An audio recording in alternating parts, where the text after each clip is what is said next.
Baik Kapten sebagai bangsa yang masyhur bangsa kepunya, sehingga anak cucu katanya itu muhudib ada harum dunia. Hadirin wal hadirat yang ulun tuan pemuliha mamandung, bagi bancara kasmike uronyo katanya Bandung dengan taharap ridha Allah, bejit kesabah kekuatan raya yang kedau-kedau, terutama dalam perkara-perkara regulasi jid ke hak Aceh, baik sampai ada yang kena dipegadah dengan sebab gedanya lalau.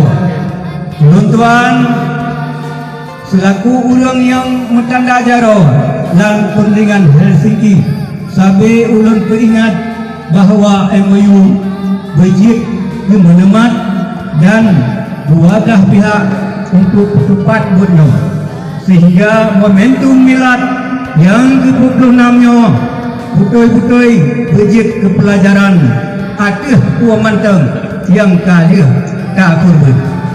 Betul-betul pemerintah disemike pelaku Asyik Bunga Aceh mengadna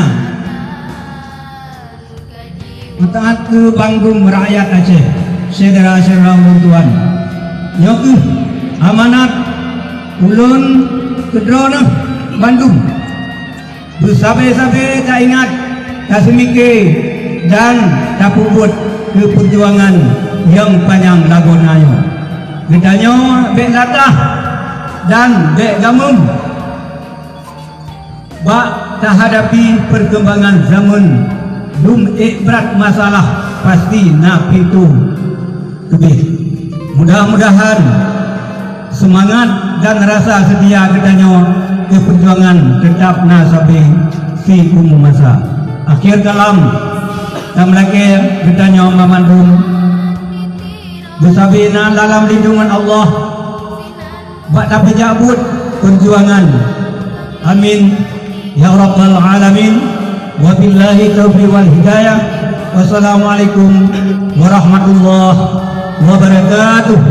Banda Aceh pada Desember 2022. Tuan Yang Mulia Wali Negara Aceh Tunku Malik Mahmud Al-Haidar